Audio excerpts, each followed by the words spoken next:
Hello and welcome to another Glass of Bubbly video. This time we're going to be looking at some of Bottega's award-winning sparkling wines. Definitely. Bottega, really very recognisable as a brand. These glitzy kind of bottles, gold and pink, they're really a delight to be seen up on the shelves. It draws you in type of thing. So I've done a few tastings with Bottega. I remember doing a very good tasting with the owner, Sandro, a few years back, where we looked at aged Proseccos, funny enough, which is not something that people would put together. So we looked at a kind of a vertical tasting. I know he's quite passionate on the aging of the Prosecco. Also food, and we've got books here from Sandro, 100 recipes to go with Prosecco. So they're very much into the gastronomy and how it pairs with sparkling wines, especially Prosecco.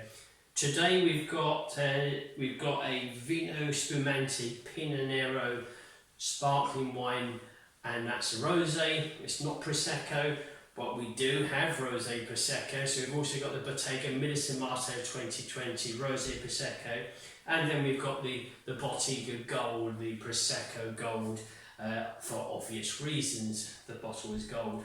So we've just done a tasting with the Rosé, but what we should do, I think, is start with the gold bottle. Start with the Prosecco. So this is a DOC label. And I've got my own bottle here, signed by Sandro a few years back. 13th of June 2019 is when we did that vertical tasting in London. I remember he kindly signed a bottle, so I've not opened that one for obvious reasons. Here we go. A drop of gold here. This Bottega Gold won a silver medal in the light and fruity category. Okay, so typical kind of character of Prosecco, light and fruity. Let's see if it lives up to its medal. Oh yeah, very good. Creamy fruits, my goodness, very creamy. What about you? Yeah, creamy ripe fruits. Creamy ripe fruits, pears and apples, yellow apple, green pear. Nice floral notes, very strong floral notes on there. It's almost like a natural dessert. Yeah, could be saying that, yeah, fruit dessert, sprinkled with maybe white rose petals on top, something like that. I don't know what that would taste like, but it certainly would smell nice. So the DOC Prosecco here. So fruity flavours again. So light and fruity flavours. So apples, apple flesh, pear flesh flavours. It's not too far off what you get on the aroma. No, it's more or less the same. You've got a touch of a kind of a nice welcome sea breeze, saline flavouring to it as well. Increases the mouth-watering effect in the palate. Really good. So one, the bottle is a big tick, and two, the flavours and aromas are a big tick. Yes. So let's go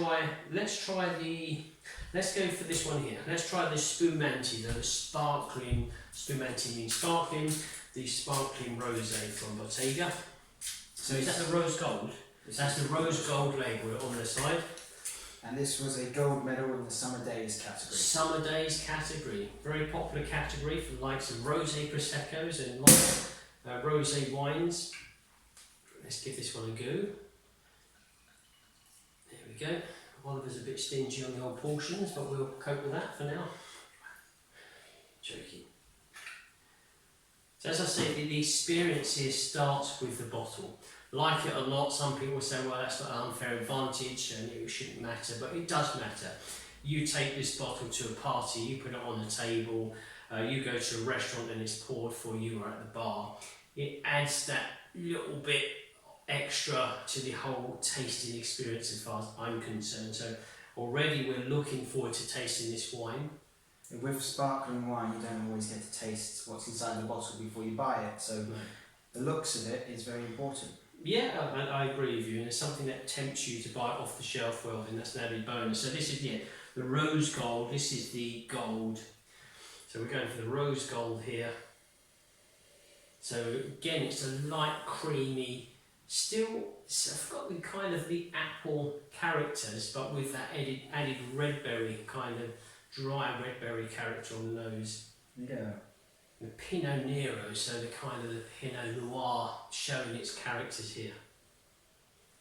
I'd say it's similar to the gold, but with an added strawberry and raspberry and sort of pinkness. I would say so. It's not for us. It's very light. And what was it? This was summer days. Yeah.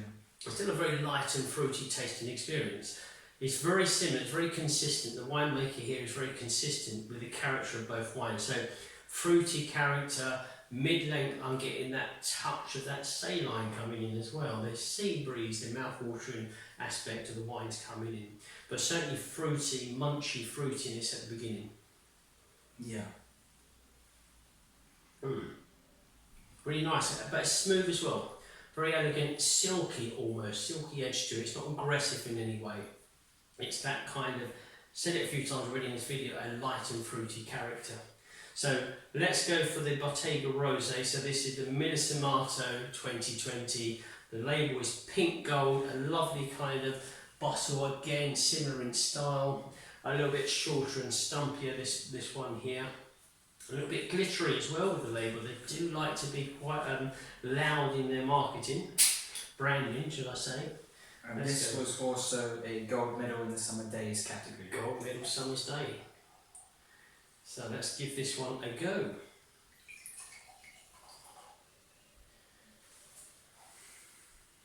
It's nice. Yeah. I think the only problem with these bottles as a marketing person is you always get the reflection on the bottle when you're trying to get a picture. So you have to try and hide yourself away, or you have to be a little bit clever when you're doing your editing with the photos to take out your reflection. Otherwise, they're very attractive.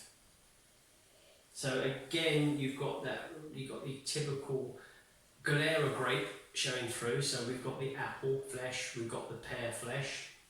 We've also got like a pink rose petal, and a touch of the raspberry in there. Got dry style. I wouldn't say it's like a fresh kind of picked strawberry. It's more of a dry style, a touch bitter on the nose, the raspberry. Almost going over to the raspberry leaf as well as the raspberry. Fresh and fruity. So even bolder in the flavour compared to the nose, so a big burst of fresh acidity from the kind of apple, the pear, and certainly from red fruits here, mostly raspberry, strawberry in there. It's got a very nice aftertaste to it. It is like a very ripe pear with strawberry. With strawberry, yeah, and it becomes creamier in the length as well. Silky textures. It just leaves a very nice lasting expression of the Pinot Noir grape. I mean, the balance here, the bulk of the wine with the Rosé Prosecco is still the Galera, so 85%. But then you've got a 10 to 15%, so only a small percentage with the Pinot Noir, but it is that strong a character grape that it really shows through. And against the Galera, which is a very fruity kind of grape, the way it expresses itself, and they work in harmony, these two, competing for the presence. This is the Prosecco Rosé that I'm talking about, that it's such a splendid partnership, it really is. Yeah. Really, really good. So here's 3 really good wines from the winery Bottega.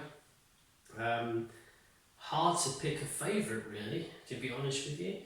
I don't know, I'm a bit lost. What about you? It's hard. Oh, which one are you going to go for? I mean, I'll probably go for the gold. I have to pick the Rosé Prosecco. Okay, that's the second time you picked this wine, funny enough. So Oliver goes for the Rosé Prosecco, DOC, and I'm going to go just for the normal standard Prosecco, DOC, from Bottega. And but that's about it. So for this tasting, I'll say until next time. Enjoy the fizz.